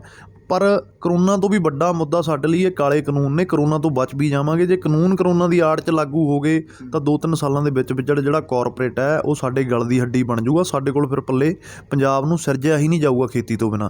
ਤਾਂ ਕਰਕੇ ਇੱਕ ਸਾਡੀ ਕੋਸ਼ਿਸ਼ ਕੀਤੀ ਹੈ ਕਿ ਪਿੰਡਾਂ 'ਚ ਨਿਕਲੀਏ, ਲੋਕਾਂ ਨੂੰ ਆਪਣੇ ਨਾਲ ਜੋੜੀਏ, ਨੌਜਵਾਨਾਂ ਨੂੰ ਖਾਸ ਕਰਕੇ ਆਪਣੇ ਨਾਲ ਜੋੜੀਏ ਤਾਂ ਜੋ ਦੁਬਾਰੇ ਧਰਨੇ 'ਤੇ ਸਰਗਰਮੀ ਕੀਤੀ ਜਾਵੇ। ਕਲਾਕਾਰਾਂ ਦਾ ਬੜਾ ਵੱਡਾ ਅਹਿਮ ਯੋਗਦਾਨ ਰਿਹਾ ਹੈ। ਕੰਵਰ ਗਰੇਵਾਲ ਤੋਂ ਲੈ ਕੇ ਹਰਫ ਚੀਮਾ, ਤੁਸੀਂ, ਬੱਬੂ ਮਾਨ, ਸਭ ਇੱਥੇ ਵੀ ਪ੍ਰਚਾਰ ਕਰਦੇ ਰਹੇ ਹੋ ਲੋਕਾਂ ਨੂੰ, ਔਰ ਦਿੱਲੀ ਵੀ ਜਾਂਦੇ ਰਹੇ ਹੋ, ਪਰ ਹੁਣ ਕਲਾਕਾਰ ਦਿੱਲੀ ਨਹੀਂ ਪਹੁੰਚਦੇ। ਕਾਰਨ ਕੀ ਹੈ? ਦਿੱਲੀ ਜਾਂਦੇ ਹਾਂ ਜੀ। ਕੋਈ ਮੈਂ ਤਾਂ ਪਿਛਲੇ ਦਿਨਾਂ 'ਚ ਦਿੱਲੀ ਵੀ ਜਾ ਕੇ ਆਇਆ। ਸੇਵਾ ਦਾ ਸਮਾਨ ਜਿੰਨਾ ਕੁ ਵੀ ਅਸੀਂ ਕਰ ਸਕਦੇ ਹਾਂ, ਸਾਡੀ ਇੱਕ ਟੀਮ ਹੈ ਜਿਹਦੇ ਤੋਂ ਜਿੰਨਾ ਹੁੰਦਾ। ਮੈਂ ਹਰਫ ਨਾਲ ਵੀ ਮੇਰੀ ਗੱਲ ਹੋਈ ਵੀ ਹੁਣ ਆਪਣਾ ਅਗਲੀ ਐਕਟੀਵਿਟੀ ਕੀ ਹੈ ਦਿੱਲੀ ਦੀ। ਉਹ ਕਹਿੰਦਾ ਵੀ ਬਾਈ ਅਸੀਂ ਜਾਂਦੇ ਹਾਂ, ਪਰ ਹੁਣ ਜਿਵੇਂ ਪਹਿਲਾਂ ਜਾ ਕੇ ਉਹ ਸਰਗਰਮੀਆਂ ਸੀ ਉਹ ਕਿਤੇ ਨਾ ਕਿਤੇ ਘਟ ਗਈਆਂ। ਉਹਦੇ ਲਈ ਹੀ ਸ਼ੁਰੂ ਕੀਤਾ ਵੀ ਮੈਨੂੰ ਐਂ ਆ ਵੀ ਉੱਥੇ ਇਕੱਠ ਹੈ ਜਿਹੜਾ ਬਿਲਕੁਲ ਘਟ ਗਿਆ। ਜੇ ਦਿੱਲੀ ਮੰਨ ਲਓ ਵੀ ਮੈਂ ਜੇ ਦਿੱਲੀ ਜਾਵਾਂ ਤਾਂ ਮੈਂ ਇੱਥੇ ਕਹਿ ਕੇ ਜਾਵਾਂ ਵੀ ਬਈ ਮੈਂ ਇੰਨੀ ਤਰੀਕ ਨੂੰ ਦਿੱਲੀ ਚੱਲਿਆ, ਤੁਸੀਂ ਉੱਥੇ ਪਹੁੰਚੋ, ਤਾਂ ਮੈਨੂੰ ਲੱਗਦਾ ਵੀ ਲੋਕ ਕਿਤੇ ਨਾ ਕਿਤੇ ਪ੍ਰੇਜ ਕਰ ਜਾਂਦੇ ਆ। ਮੈਂ ਪਹਿਲਾਂ ਵੀ 2 ਵਾਰੀ ਗਿਆ, ਕੋਈ ਐਡਾ ਖਾਸ ਇਕੱਠ ਨਹੀਂ ਉੱਥੇ ਮੈਨੂੰ ਦੇਖਣ ਨੂੰ ਮਿਲਿਆ। ਜਿਹੜੇ ਸਾਡੇ ਉਹ ਪੱਕੇ ਸਿੰਘ ਉੱਥੇ ਬੈਠੇ ਆ ਉਹੀ ਬੈਠੇ ਆ। ਤਾਂ ਕਰਕੇ ਹੁਣ ਅਸੀਂ ਇਹ ਡਿਸੀਜ਼ਨ ਲਿਆ ਵੀ ਪਹਿਲਾਂ ਅਸੀਂ ਪਿੰਡਾਂ 'ਚ ਜਾਈਏ, ਪੰਜਾਬ 'ਚ ਪਿੰਡਾਂ 'ਚ ਜਾਈਏ, ਲੋਕਾਂ ਨੂੰ ਅਵੇਅਰ ਕਰੀਏ ਵੀ ਆਪਣਾ ਦਾ ਮਸਲਾ ਉੱਥੇ ਹੀ ਖੜ੍ਹਾ ਵੀ ਭਾਈ ਆਪਾਂ ਚੱਲੀਏ। ਜਦੋਂ ਹੁਣ ਪੂਰਾ ਪੰਜਾਬ ਕਵਰ ਕਰ ਲਾਂਗੇ ਉਦੋਂ ਬਾਅਦ 'ਚ ਇੱਕ ਪ੍ਰੋਗਰਾਮ ਦੇਵਾਂਗੇ ਵੀ ਭਾਈ ਇੰਨੀ ਤਰੀਕ ਨੂੰ ਦਿੱਲੀ ਜਾਣਾ, ਆਓ ਚੱਲੀਏ। ਮੈਨੂੰ ਲੱਗਦਾ ਵੀ ਫਿਰ ਇਹ ਜ਼ਿਆਦਾ ਇੰਪੈਕਟ ਪਊਗਾ ਇਸ ਚੀਜ਼ ਦਾ। ਫਿਰ ਜਿਹੜਾ ਇਕੱਠ ਹੈ ਉਹ ਸਾਡੇ ਨਾਲ ਵੱਧ ਗਿਣਤੀ 'ਚ ਜਾਊਗਾ। ਹੋਕਾ ਮੁਹਿੰਮ 'ਚ ਕਿਹੜੇ ਕਲਾਕਾਰ ਨੇ ਤੁਹਾਡੇ ਨਾਲ ਹੋਰ? ਫਿਲਹਾਲ ਤਾਂ ਮੈਂ ਇਕੱਲਾ ਹੀ ਹਾਂ। ਮੈਂ ਤਾਂ 3-4 ਦਿਨਾਂ ਦਾ ਮੀਡੀਆ ਰਾਹੀਂ ਜਾਂ ਆਪਣੇ ਸੋਸ਼ਲ ਮੀਡੀਆ ਰਾਹੀਂ ਬੇਨਤੀ ਕਰ ਰਹੇ ਹਾਂ ਕਲਾਕਾਰਾਂ ਨੂੰ ਵੀ ਤੁਸੀਂ ਵੀ ਆਪਣੀਆਂ ਘਰਾਂ 'ਚੋਂ ਨਿਕਲੋ। ਨਹੀਂ, ਫਿਲਹਾਲ ਨਹੀਂ ਕਿਸੇ ਦਾ ਵੀ ਫੋਨ ਆਇਆ ਹੈਗਾ ਵੀ ਆਪਣੀਆਂ ਘਰਾਂ 'ਚੋਂ ਨਿਕਲੋ ਭਾਈ, ਆਪਾਂ ਦੁਬਾਰੇ ਇਸ ਲਹਿਰ ਨੂੰ ਸਰਗਰਮ ਕਰੀਏ। ਦੁਬਾਰੇ ਜਿਹੜਾ ਸਾਡਾ ਜਿਹੜੀਆਂ ਆਪਾਂ ਸੌਹਾਂ ਖਾ ਕੇ ਚੱਲੇ ਸੀ ਉਹ ਕੰਮ ਉੱਥੇ ਹੀ ਖੜ੍ਹਾ ਹੈ। ਲੋਕ ਸਾਨੂੰ ਪੁੱਛਦੇ ਆ ਤਾਂ ਦੁੱਖ ਲੱਗਦਾ, ਕਿਉਂਕਿ ਲੋਕ ਨਾ ਵੀ ਪੁੱਛਣ, ਮੈਂ ਜਿੱਦਾਂ ਪਹਿਲਾਂ ਕਹਿ ਕੇ ਹਟਿਆ, ਅਸੀਂ ਆਪ ਕਲਾਕਾਰ ਹੋਣ ਤੋਂ ਪਹਿਲਾਂ ਜ਼ਿਮੀਂਦਾਰ ਹਾਂ, ਸਾਨੂੰ ਪਤਾ ਖੇਤਾਂ ਦੀ ਵੈਲਿਊ ਸਾਡੇ ਲਈ ਕਿੰਨੀ ਹੈ। ਸੋ ਮੈਨੂੰ ਲੱਗਦਾ ਆਉਣ ਵਾਲੇ ਦਿਨਾਂ 'ਚ ਸਾਡੇ ਭਰਾ ਨੇ ਜਿਹੜੇ ਨਿਕਲਣਗੇ, ਇਹ ਨਹੀਂ ਹੈਗਾ ਵੀ ਮੈਂ ਕਿਸੇ ਨੂੰ ਇਹ ਕਹਿ ਰਿਹਾ ਵੀ ਕੋਈ ਨਹੀਂ ਆਇਆ, ਆਉਣਗੇ। ਇਹ ਮੇਰਾ ਜਦੋਂ ਪਹਿਲੇ ਦਿਨ ਅਸੀਂ ਚੱਲੇ ਸੀ ਉਦੋਂ ਵੀ ਮੈਂ ਜ਼ਿੰਮੇਵਾਰੀ ਲਈ ਸੀਗੀ ਵੀ ਮੈਂ ਕਲਾਕਾਰਾਂ ਨੂੰ ਲੈ ਕੇ ਆਊਂਗਾ, ਅਤੇ ਮੈਂ ਅੱਜ ਵੀ ਇਹ ਜ਼ਿੰਮੇਵਾਰੀ ਲੈਂਦਾ ਵੀ ਮੈਂ ਕਲਾਕਾਰਾਂ ਨੂੰ ਲੈ ਕੇ ਆਊਂਗਾ, ਚਾਹੇ ਮੈਨੂੰ ਇਕੱਲੇ ਦੇ ਘਰੇ ਪਰਸਨਲ ਕਿਉਂ ਨਾ ਜਾਣਾ ਪਵੇ, ਵੀ ਆਓ ਵੀਰੋ ਆਪਾਂ ਦੁਬਾਰੇ ਫੇਰ ਨਿਕਲੀਏ। ਕਿਉਂਕਿ ਇੱਕ ਵੱਖਰੇ ਤਰ੍ਹਾਂ ਦੀ ਇੱਜ਼ਤ ਪੰਜਾਬ ਵੱਲੋਂ ਕਲਾਕਾਰਾਂ ਨੂੰ ਦਿੱਤੀ ਗਈ ਸੀ ਜਦੋਂ ਇਸ ਲਹਿਰ ਦੇ ਵਿੱਚ ਨਿਕਲੇ ਆ। ਸੋ ਆਉਣ ਵਾਲੇ ਦਿਨਾਂ ਦੇ ਵਿੱਚ ਬਹੁਤ ਕਲਾਕਾਰ ਨੇ ਜਿਹੜੇ ਇਸ ਲਹਿਰ ਨਾਲ ਜੁੜਨਗੇ ਜੀ। ਦੀਪ ਸਿੱਧੂ ਵੀ ਖੁੰਡ ਚਰਚਾਵਾਂ ਦਾ ਦੌਰ ਚਲਾਇਆ, ਉਹਨਾਂ ਨੇ ਆਪਣੇ ਕਈ ਪ੍ਰੋਗਰਾਮ ਨੇ ਜਿਹੜੇ ਸੋਸ਼ਲ ਮੀਡੀਆ 'ਤੇ ਉਲੀਕੇ ਨੇ। ਹੁਣ ਅਲੱਗ-ਅਲੱਗ ਵੱਖਰੇ ਪਲੇਟਫਾਰਮਸ 'ਤੇ ਜਿਹੜੇ ਕਲਾਕਾਰ ਨੇ ਚੱਲ ਰਹੇ ਨੇ, ਇੱਕ ਹੋ ਕੇ ਕਿਉਂ ਨਹੀਂ ਚੱਲਦੇ? ਨਹੀਂ, ਮੈਨੂੰ ਇਸ ਚੀਜ਼ ਬਾਰੇ ਨਹੀਂ ਕੋਈ ਨੌਲੇਜ ਹੈਗੀ ਵੀ ਉਹਨਾਂ ਨੇ ਕਿਹੜਾ ਪ੍ਰੋਗਰਾਮ ਚਲਾਇਆ ਜੀ। ਕੋਈ ਮੈਂ ਸ਼ਾਇਦ ਉਹਨਾਂ ਦਾ ਸੋਸ਼ਲ ਮੀਡੀਆ ਨਾ ਦੇਖਦਾ ਹੋਵਾਂ, ਪਰ ਜੇ ਚਲਾਇਆ ਉਹਨਾਂ ਨੇ ਕੋਈ ਇੱਦਾਂ ਦੀ ਖੁੰਡ ਚਰਚਾ ਤਾਂ ਵਧੀਆ ਗੱਲ ਹੈ। ਇਹ ਲੋਕਾਂ 'ਚ ਜਾਣਾ ਚਾਹੀਦਾ, ਉਹਨਾਂ ਨੂੰ ਦੱਸਣਾ ਚਾਹੀਦਾ ਵੀ ਆਪਣਾ ਮਸਲਾ ਉੱਥੇ ਖੜ੍ਹਾ, ਦੁਬਾਰੇ ਆਪਾਂ ਚੱਲੀਏ। ਆਪਦੇ ਹਲਕਿਆਂ 'ਚ ਅਸੀਂ ਇੱਧਰ ਲੱਗੇ ਹੋਏ ਹਾਂ, ਉਹ ਉੱਧਰ ਲੱਗੇ ਰਹਿਣ, ਲੱਖੇ ਉਹਨੀ ਆਪਦੇ ਵਾਲੇ ਪਾਸੇ ਲੱਗੇ ਰਹਿਣ। ਪੂਰੇ ਪੰਜਾਬ 'ਚ ਇੱਕ ਵਾਰੀ ਫਿਰ ਤੋਂ ਦੁਬਾਰੇ ਇਹ ਸਰਗਰਮੀ ਪੈਦਾ ਹੋਵੇ ਨਾ, ਇਹ ਸਾਨੂੰ ਲੱਗਦਾ ਤਾਂ ਇਹ ਚੰਗਾ ਸੰਕੇਤ ਹੈ ਜੇ ਕੋਈ ਬੰਦਾ ਅੱਗੇ ਆ ਰਿਹਾ। ਯੂਥ ਦਾ ਬੜਾ ਵੱਡਾ ਯੋਗਦਾਨ ਸੀਗਾ, ਪਰ ਹੁਣ ਲੱਗਦਾ ਕਿ ਇੱਕ ਵਾਰ ਫਿਰ ਤੋਂ ਰੀਚਾਰਜ ਕਰ ਦੋਗੇ, ਕਿਉਂਕਿ ਜੇ ਦੇਖਿਆ ਜਾਵੇ ਤਾਂ ਪੰਜਾਬੀਆਂ ਨੂੰ ਹੁਲਾਰੇ ਦੀ ਬਿਲਕੁਲ ਇਸ ਵੇਲੇ ਲੋੜ ਹੈ, ਕਿਉਂਕਿ ਪੰਜਾਬੀ ਹੀ ਅੰਦੋਲਨ ਨੂੰ ਲੀਡ ਕਰ ਰਹੇ ਹਨ। ਹਾਲਾਂਕਿ ਸਰਕਾਰ ਪਹਿਲਾਂ ਹੀ ਕਹਿ ਰਹੀ ਹੈ ਕਿ ਪੰਜਾਬ ਦਾ ਅੰਦੋਲਨ ਹੈ, ਪਰ ਜਨ ਅੰਦੋਲਨ ਬਿਲਕੁਲ ਬਣ ਕੇ ਸਾਹਮਣੇ ਆਇਆ। ਇੱਕ ਵਾਰ ਫਿਰ ਤੋਂ ਜਿਹੜਾ ਨੌਜਵਾਨ ਵਰਗ ਆ ਉਹਨੂੰ ਉੱਠ ਕੇ ਖੜਾ ਹੋਣਾ ਪੈਣਾ। ਦੇਖੋ, ਬਿਲਕੁਲ ਇਹੀ ਤਾਂ ਗੱਲ ਹੈ। ਮੈਂ ਇਹੀ ਤਾਂ ਕਹਿਣਾ ਚਾਹੁੰਦਾ ਵੀ ਪੰਜਾਬ ਲੀਡ ਕਰ ਰਿਹਾ, ਪੰਜਾਬ ਦੇ ਸਿਰੇ ਐਡਾ ਵੱਡਾ ਤਾਜ ਦਿੱਤਾ। ਚਲੋ ਗੌਰਮੈਂਟ ਨੇ ਭੰਡਤਾ, ਉਹ ਇੱਕ ਵੱਖ ਗੱਲ ਹੈ, ਪਰ ਦੁਨੀਆ ਨੇ ਸਾਨੂੰ ਇੱਕ ਇੱਜ਼ਤ ਦਿੱਤੀ ਵੀ ਅੱਜ ਵੀ ਜਿਹੜੇ ਪੰਜਾਬ ਨੂੰ ਏਜੰਸੀਆਂ ਨੇ ਇਹ ਕਹਿ ਕੇ ਭੰਡਤਾ ਸੀ ਵੀ ਇਹਨਾਂ ਦੇ ਨੌਜਵਾਨਾਂ ਦੇ ਬਾਹਾਂ 'ਚ ਚੱਟੇ ਦੀਆਂ ਸੂਈਆਂ ਰਹਿ ਗਈਆਂ, ਅਤੇ ਬਾਕੀ ਜਿਹੜੇ ਰਹਿੰਦੇ ਖੁੰਦੇ ਆ ਉਹ ਬਾਹਰਲੇ ਮੁਲਕ ਕੈਨੇਡਾ ਚਲੇ ਗਏ, ਅਤੇ ਜਿਹੜੇ ਇੱਥੇ ਰਹਿ ਗਏ ਉਹ ਕਲਾਕਾਰਾਂ ਨੇ ਪੱਟ ਤੇ। ਇਹ ਵੱਡਾ ਇੱਕ ਸਵਾਲ ਸਾਡੇ 'ਤੇ ਖੜ੍ਹਾ ਕੀਤਾ ਜਾਂਦਾ ਸੀ, ਖਾਸ ਕਰਕੇ ਪੰਜਾਬ ਦੀ ਨੌਜਵਾਨੀ 'ਤੇ। ਪਰ ਬਾਜਵਾ ਸਾਹਿਬ, ਇਹ ਸੱਚਾਈ ਵੀ ਤਾਂ ਹੈਗੀ ਹੈ ਨਾ, 3 ਲੱਖ ਕਰੋੜ ਦਾ ਤਾਂ ਸਾਡੇ 'ਤੇ ਕਰਜ਼ਾ ਹੈ, ਔਰ ਜਿਹੜੀ ਜਵਾਨੀ ਹੈ ਉਹ ਬਾਹਰ ਚਲੇ ਗਈ। ਮੈਂ ਮੰਨਦਾ ਹਾਂ, ਪਰ ਚੱਕਰ ਹੁਣ ਇਹ ਪੈਂਦਾ ਵੀ ਸਾਰਾ 3 ਲੱਖ ਕਰੋੜ ਦਾ ਕਰਜ਼ਾ ਇਹ ਹੈਗੀ ਆ ਸਰਕਾਰਾਂ ਦੀ ਨਾਕਾਮਯਾਬੀਅਤ। ਇਹਦੇ 'ਚ ਆਮ ਕਿਸਾਨਾਂ ਦਾ ਕੋਈ ਲੈਣਾ ਦੇਣਾ ਨਹੀਂ। ਕਿਸਾਨ ਨੂੰ ਤਾਂ ਵਿਚਾਰੇ ਨੂੰ ਆਪਦੇ ਜਵਾਕ ਦੀ ਫੀਸ ਦੇਣ ਜੋਗੇ ਪੈਸੇ ਵੀ ਆੜ੍ਹਤੀਏ ਤੋਂ ਫੜਨੇ ਪੈਂਦੇ ਆ। ਇਹੀ ਸੱਚਾਈ ਆ। ਇਲਾਜ ਕਰਾਉਣ ਵਾਸਤੇ ਉਹ ਚੰਗੇ ਹੌਸਪੀਟਲ 'ਚ ਜਾ ਨਹੀਂ ਸਕਦਾ, ਘਰ ਘਰ ਕੈਂਸਰ ਆ। ਇਹ ਹੈਗਾ ਜਿਹੜੀਆਂ ਅਸੀਂ ਸਰਕਾਰਾਂ ਅੱਖਾਂ 'ਤੇ ਪੱਟੀਆਂ ਬੰਨ੍ਹ ਕੇ ਬਣਾਈਆਂ ਨੇ, ਉਹਨਾਂ ਦਾ ਨਤੀਜਾ। ਇਹਦੇ ਲਈ ਵੀ ਕਿਤੇ ਨਾ ਕਿਤੇ ਲੋਕ ਜ਼ਿੰਮੇਵਾਰ ਨੇ। ਜੇ ਅੱਖਾਂ ਖੋਲ੍ਹ ਕੇ ਆਪਦਾ ਨੁਮਾਇੰਦਾ ਚੁਣਦੇ ਤਾਂ ਅੱਜ ਇਹ ਦਿਨ ਦੇਖਣ ਨੂੰ ਨਾ ਆਉਂਦੇ। ਕਿਉਂਕਿ ਜਦੋਂ ਹੁਣ ਤੁਸੀਂ ਇਹ ਗੱਲ ਛੇੜ ਲਈ, ਬਹੁਤ ਵਧੀਆ। ਮੈਂ ਅਕਸਰ ਕਹਿੰਦਾ ਉਹਨਾਂ ਵੀ ਜਦੋਂ ਹੁਣ ਵੋਟਾਂ ਆਉਣਗੀਆਂ ਆਉਣ ਵਾਲੇ ਦਿਨਾਂ 'ਚ, ਤਾਂ ਇੱਥੇ ਵੱਖ-ਵੱਖ ਪਾਰਟੀਆਂ ਦੇ ਨੁਮਾਇੰਦੇ ਖੜ੍ਹੇ ਹੋਣਗੇ। ਹੁਣ ਉਹ ਦੇਖਣਾ ਆਪਾਂ, ਇੱਕ ਬੰਦਾ ਉਹਨਾਂ 'ਚ ਐਸਾ ਖੜ੍ਹਾ ਹੁੰਦਾ, ਉਹ ਆਜ਼ਾਦ ਹੁੰਦਾ, ਉਹਨੂੰ ਕੋਈ ਪਾਰਟੀ ਟਿਕਟ ਨਹੀਂ ਦਿੰਦੀ। ਉਹ ਸੱਚਾ ਬੰਦਾ ਹੁੰਦਾ, ਉਹ 4 ਕੈਂਡੀਡੇਟਾਂ ਦੀਆਂ ਜੜ੍ਹਾਂ ਫਰੋੜ ਦਿੰਦਾ ਵੀ ਭਾਈ ਇਹਦਾ ਫਲਾਣੇ ਦੀਆਂ ਉੱਥੇ ਇੰਨੀਆਂ ਮਿਲਾਂ ਨੇ, ਇਹਨੇ ਇੰਨੇ ਪੈਸੇ ਦੇ ਕੇ ਟਿਕਟ ਲਈ ਹੈ, ਇਹਨੇ ਆਹ ਕਰਕੇ ਟਿਕਟ ਲਈ ਹੈ। ਆਪਾਂ ਨੂੰ ਵੀ ਪਤਾ ਹੁੰਦਾ ਵੀ ਇਹ ਸੱਚ ਹੈ, ਪਰ ਆਪਾਂ ਉਸ ਵਿਚਾਰੇ ਦੀ ਜ਼ਮਾਨਤ ਜ਼ਬਤ ਕਰਾ ਦਿੰਦੇ ਹਾਂ, ਅਤੇ ਇੱਕ ਬੋਤਲ ਦੇ ਨਾਂ 'ਤੇ ਵੋਟ ਪਾ ਦਿੰਦੇ ਹਾਂ, ਜਾਂ ਕੁਛ ਰੁਪਈਆਂ ਦੇ ਨਾਂ 'ਤੇ ਵੋਟ ਪਾ ਦਿੰਦੇ ਹਾਂ। ਤਾਂ ਹੁਣ ਜਿਹੜੀ ਡੈਮੋਕ੍ਰੇਸੀ 'ਚ, ਜਿਹੜੇ ਲੋਕਤੰਤਰ 'ਚ ਬੋਤਲ ਦੇ ਨਾਂ 'ਤੇ ਵੋਟ ਪਊਗੀ, ਤਾਂ ਤੁਸੀਂ ਉੱਥੇ ਕੰਮਕਾਰ ਕਿਵੇਂ ਸਮਝ ਸਕਦੇ ਹੋ ਵੀ ਕੋਈ ਲੀਡਰ ਤੁਹਾਡਾ ਕਰਕੇ ਦੇ ਦੂਗਾ ਜਾਂ ਕੋਈ ਸਰਕਾਰ ਤੁਹਾਡਾ ਕੰਮ ਕਰਕੇ ਦੇ ਦੂਗੀ? ਇਹ ਸਾਡੀ ਪ੍ਰੋਬਲਮ ਹੈ। ਅਸੀਂ ਆਪਦੇ ਚੁਣੇ ਹੋਏ ਵਿਧਾਇਕ ਤੋਂ ਸਵਾਲ ਕਹੇ ਜੇ ਕਰਦੇ ਹਾਂ, ਬਾਈ ਜੀ ਸਾਡਾ ਅਸਲੇ ਦਾ ਲਾਇਸੈਂਸ ਬਣਾ ਦਿਓ, ਬਾਈ ਜੀ ਸਾਡੇ ਵਿਆਹ 'ਤੇ ਆ ਜਿਓ, ਬਾਈ ਜੀ ਸਾਡੇ ਭੋਗ 'ਤੇ। ਆਪਾਂ ਨੇ ਕਦੇ ਉਹਨੂੰ ਸਵਾਲ ਕੀਤਾ ਵੀ ਭਾਈ ਤੈਨੂੰ MLA ਬਣਾਇਆ, ਡਿਵੈਲਪਮੈਂਟ ਕਿੱਥੇ ਹੈ, ਐਜੂਕੇਸ਼ਨ ਕਿੱਥੇ ਹੈ, ਹੈਲਥ ਕਿੱਥੇ ਹੈ, ਸਾਡੇ ਜਵਾਕਾਂ ਦੀ ਪੜ੍ਹਾਈ ਕਿੱਥੇ ਹੈ? ਤਾਂ ਕਿਤੇ ਨਾ ਕਿਤੇ ਕਰਕੇ ਲੋਕਾਂ 'ਚ ਇਸ ਕਿਸਾਨੀ ਸੰਘਰਸ਼ ਨੇ ਅਵੇਅਰਨੈਸ ਬਹੁਤ ਪੈਦਾ ਕੀਤੀ ਹੈ। ਅਸੀਂ ਪਿੰਡਾਂ 'ਚ ਜਾ ਕੇ ਇਹ ਗੱਲ ਕਹਿੰਦੇ ਹਾਂ। ਸੋ ਇਹ ਚੀਜ਼ਾਂ ਲੋਕਾਂ ਨੂੰ ਵੀ ਦੇਖਣੀਆਂ ਪੈਣਗੀਆਂ। ਜ਼ਿੰਮੇਵਾਰ ਇਹ ਸਾਡੇ ਨੌਕਰ ਨੇ, ਅਸੀਂ ਟੈਕਸ ਪੇ ਕਰਦੇ ਹਾਂ, ਤਾਂ ਹੀ ਇਹ 12-12 ਗਨਮੈਨ ਸਿਕਿਉਰਟੀਆਂ Z+ ਗੱਡੀਆਂ ਲਈ ਫਿਰਦੇ ਆ, ਮਹਿੰਗੀਆਂ ਕਾਰਾਂ, ਕਿਉਂਕਿ ਅਸੀਂ ਟੈਕਸ ਪੇ ਕਰਦੇ ਹਾਂ। ਠੀਕ ਹੈ, ਅਸੀਂ ਦੂਜੇ ਲੋਕ ਟੈਕਸ ਨਹੀਂ ਦਿੰਦੇ। ਤਾਂ ਜਿਹੜੀਆਂ ਚੀਜ਼ਾਂ ਲੈਂਦੇ ਆ, 50 ਰੁਪਏ ਦਾ ਪੈਟਰੋਲ ਹੈ ਅਤੇ ਉਹਦੇ 'ਤੇ 40 ਰੁਪਏ ਉੱਤੇ ਟੈਕਸ ਲੱਗਦਾ, ਉਹ ਸਾਡੀ ਜੇਬ 'ਚੋਂ ਹੀ ਜਾਂਦਾ ਹੈ। ਤਾਂ ਹੀ ਵੈਟ ਲਾਉਂਦੇ ਆ, ਉਹ ਸਾਡੀ ਜੇਬ 'ਚੋਂ ਹੀ ਜਾਂਦਾ। ਇਹ ਚੀਜ਼ਾਂ ਲੋਕਾਂ ਨੂੰ ਦੇਖਣੀਆਂ ਪੈਣਗੀਆਂ। ਅਵੇਅਰਨੈਸ ਦੀ ਜ਼ਰੂਰਤ ਹੈ। ਆਪਣੇ ਨੁਮਾਇੰਦੇ ਜੇ ਚੰਗੇ ਚੁਣੇ ਹੋਣਗੇ ਤਾਂ ਇਹ ਦਿਨ ਨਹੀਂ ਦੇਖਣੇ ਪੈਣਗੇ। ਇਹਦੀ ਜ਼ਿੰਮੇਵਾਰੀ ਲੋਕਾਂ ਦੀ ਹੈ। ਇਸ ਵੇਲੇ ਡਰਾਈਵਿੰਗ ਸੀਟ 'ਤੇ CM ਸਾਹਿਬ ਬੈਠੇ ਨੇ, ਕੈਪਟਨ ਅਮਰਿੰਦਰ, ਉਹਨਾਂ ਦੀ ਵੀ ਗੱਲ ਕਰ ਹੀ ਲੈਂਦੇ ਹਾਂ, ਕਿਉਂਕਿ ਕਿਸਾਨਾਂ ਦੇ ਨਾਲ ਖੜਨ ਦੀ ਗੱਲ ਜ਼ਰੂਰ ਕਰ ਰਹੇ ਨੇ, ਪਰ ਹੁਣ ਉਹਨਾਂ ਨੂੰ ਕਿਸਾਨਾਂ ਦੇ ਨਾਲ ਬਿਲਕੁਲ ਐਕਚੁਅਲ 'ਚ ਖੜਾ ਹੋਣਾ ਚਾਹੀਦਾ। ਪਰ ਸਥਿਤੀ ਇਸ ਵੇਲੇ ਹੈ ਕਿ ਕਾਂਗਰਸ ਦੇ ਨਾਲ ਹੀ ਲੜ ਰਹੇ ਨੇ। ਹਰ ਇੱਕ, ਚਾਹੇ ਉਹ ਕੋਈ ਵੀ ਲੀਡਰ ਹੋਵੇ, ਆਪਣੀ ਕੁਰਸੀ ਬਚਾਉਣ ਦੀ ਗੱਲ ਕਰ ਰਿਹਾ, ਨਾ ਕਿ ਕਿਸਾਨੀ ਦੀ ਗੱਲ ਹੋ ਰਹੀ ਹੈ ਇਸ ਵੇਲੇ। ਤੁਹਾਨੂੰ ਲੱਗਦਾ ਕਾਂਗਰਸ ਦਾ ਜਿਹੜਾ ਕੰਮ ਆਸਾਨ ਹੈ? ਦੇਖੋ, ਰਾਜਨੀਤੀ ਦਾ ਤਾਂ ਮੈਨੂੰ ਕੋਈ ਬਾਹਲਾ ਨੌਲੇਜ ਹੈ ਨਹੀਂ, ਕੋਈ ਗਿਆਨ ਹੈ ਨਹੀਂ, ਪਰ ਮੈਂ ਇੰਨਾ ਕੁ ਗੱਲ ਕਹਿਣੀ ਚਾਹੁੰਦਾ ਆਮ ਲੋਕਾਂ ਨੂੰ ਵੀ ਤੁਹਾਨੂੰ ਜਿਹੜੀ ਰਾਜਨੀਤਿਕ ਚੇਤਨਾ, ਸੂਝ-ਬੂਝ ਹੈ, ਉਹ ਰੱਖਣੀ ਜ਼ਰੂਰ ਪਊਗੀ। ਖਾਸ ਕਰਕੇ ਯੂਥ ਨੂੰ, ਨੌਜਵਾਨ ਨੂੰ, ਆਮ ਘਰਾਂ ਦੇ ਮੁੰਡਿਆਂ ਨੂੰ, ਆਮ ਪਿੰਡਾਂ ਦੇ ਮੁੰਡਿਆਂ ਨੂੰ ਅੱਗੇ ਆਉਣਾ ਪਊਗਾ। ਸਾਡਾ ਬੇਅਦਬੀ ਦਾ ਮਸਲਾ ਸੀ। ਸਾਡੇ ਜਿਨ੍ਹਾਂ ਨੂੰ ਅਸੀਂ ਹਾਜ਼ਰ ਨਾਜ਼ਰ ਆਪਦੇ ਗੁਰੂ ਮੰਨਦੇ ਹਾਂ, ਸਾਹਿਬ ਸ੍ਰੀ ਗੁਰੂ ਗ੍ਰੰਥ ਸਾਹਿਬ ਮਹਾਰਾਜ, ਉਹਦੀ ਬੇਅਦਬੀ ਹੈ, ਉਹਦਾ ਕੋਈ ਹੱਲ ਸਿੱਟਾ ਨਹੀਂ ਨਿਕਲਿਆ। ਉਸ ਗੱਲ ਦਾ ਦੁੱਖ ਹੈ ਸਾਰੇ ਪੰਜਾਬ ਨੂੰ। ਅੱਜ ਤੁਹਾਨੂੰ ਪਤਾ ਹੈ ਘਰ ਘਰ ਕੀ ਗੱਲ ਹੋ ਰਹੀ ਹੈ। ਤਾਂ ਉਹ ਮੈਨੂੰ ਲੱਗਦਾ ਵੀ ਅਸੀਂ ਰੱਬ 'ਚ ਮੰਨਣ ਵਾਲੇ ਲੋਕ ਹਾਂ। ਜਿਹੜਾ ਬੰਦਾ ਨਹੀਂ ਕੋਈ ਡਿਸੀਜ਼ਨ ਲਊਗਾ ਜਾਂ ਨਹੀਂ ਕੋਈ ਫੈਸਲਾ ਲਊਗਾ ਤਾਂ ਪਰਮਾਤਮਾ ਨੇ ਉਹਨੂੰ ਆਪਣੇ ਆਪ ਹੀ ਆਉਣ ਵਾਲੇ ਦਿਨਾਂ 'ਚ ਸਜ਼ਾ ਦੇ ਦੇਣੀ ਆ। ਪਰ ਇੱਥੇ ਲੋਕਾਂ ਲਈ ਬਹੁਤ ਵੱਡਾ ਸਵਾਲ ਬਣਦਾ। ਸਰਕਾਰ ਤਾਂ ਲੋਕਾਂ ਨੇ ਬਣਾਈ ਸੀ ਨਾ ਜੀ। ਤਾਂ ਆਪਾਂ ਕਿਸੇ ਨੁਮਾਇੰਦੇ ਦੀ ਇੰਟਰਵਿਊ ਕਰਦੇ ਹਾਂ, ਉਹ ਫੱਟ ਦੇਣ ਕਹਿ ਦਿੰਦਾ ਮੈਨੂੰ ਲੋਕਾਂ ਨੇ ਬਣਾਇਆ। ਤਾਂ ਜ਼ਿੰਮੇਵਾਰ ਲੋਕ ਨੇ। ਇਹ ਚੀਜ਼ ਲੋਕਾਂ ਨੂੰ ਸਮਝਣੀ ਚਾਹੀਦੀ ਹੈ। ਮੈਂ ਪਹਿਲਾਂ ਕਹਿ ਕੇ ਹਟਿਆ ਵੀ ਆਪਾਂ ਆਪਦੇ ਆਗੂ ਇੱਦਾਂ ਦੇ ਚੁਣੀਏ ਜਿਨ੍ਹਾਂ ਤੋਂ ਅਸੀਂ ਜਿਹੜੇ ਸਾਨੂੰ ਜਵਾਬਦੇਹ ਹੋਣ ਵੀ ਹਾਂ ਭਾਈ ਤੁਸੀਂ ਮੈਨੂੰ ਬਣਾਇਆ ਸੀ, ਆਹ ਮੇਰਾ ਰਿਪੋਰਟ ਕਾਰਡ ਹੈ, ਆਹ ਮੈਂ ਕੰਮ ਕੀਤੇ ਹੈ। ਸਰਕਾਰਾਂ ਦੀ ਜਿੱਥੇ ਤੱਕ ਗੱਲ ਹੈ, ਸਰਕਾਰਾਂ ਨੂੰ ਜ਼ਰੂਰ ਕਿਸਾਨੀ ਦੇ ਨਾਲ ਖੜਨਾ ਚਾਹੀਦਾ, ਕਿਉਂਕਿ ਇਹ ਪੰਜਾਬ ਸੂਬਾ ਹੈ, ਇਹ ਕਿਸਾਨੀ 'ਤੇ ਨਿਰਭਰ ਸਟੇਟ ਹੈ। ਜੀ ਬਿਲਕੁਲ, ਜੇ ਕਿਸਾਨੀ ਇੱਥੇ ਡੁੱਬ ਗਈ ਤਾਂ ਇੱਥੇ ਸਰਕਾਰਾਂ ਕਦੇ ਨਹੀਂ ਬਣ ਸਕਣਗੀਆਂ। ਤਾਂ ਸਰਕਾਰਾਂ ਨੂੰ ਸਾਡੇ ਪੱਖ 'ਚ ਆਉਣਾ ਚਾਹੀਦਾ ਜ਼ਰੂਰ। ਲਾਸਟ ਸਵਾਲ ਹੈ, ਇਸ ਵੇਲੇ ਦੀ ਜਿਹੜੀ ਸਥਿਤੀ ਹੈ ਦਿੱਲੀ ਦੇ ਬਾਰਡਰਾਂ 'ਤੇ, ਕਿਸਾਨ ਜਿਹੜੀਆਂ ਜਥੇਬੰਦੀਆਂ ਉਹਨਾਂ ਨੂੰ ਕਿਵੇਂ ਦੇਖਦੇ, ਉਹਨਾਂ ਦਾ ਇਸ ਵੇਲੇ ਦਾ ਰੋਲ ਕੀ ਹੈ? ਰੋਲ ਬਹੁਤ ਵਧੀਆ। ਜਿੰਨਾ ਵੀ ਸੰਘਰਸ਼ ਚੱਲਿਆ ਬਹੁਤ ਵਧੀਆ। ਸਭ ਨੇ ਜੋ ਜਿੱਦਾਂ ਦੀਆਂ ਵੀ ਗੱਲਾਂ ਬਾਤਾਂ ਹੋਈਆਂ, ਸਿੱਖ ਵਰਸਸ ਕਾਮਰੇਡ ਵੀ ਹੋਇਆ, ਕੋਈ ਫਲਾਣਾ ਵੀ ਹੋਇਆ, ਕਿਸੇ ਨੇ ਝੰਡੇ ਵੀ ਚਲਾਏ ਆ, ਬਹੁਤ ਕੁਛ ਹੋਇਆ।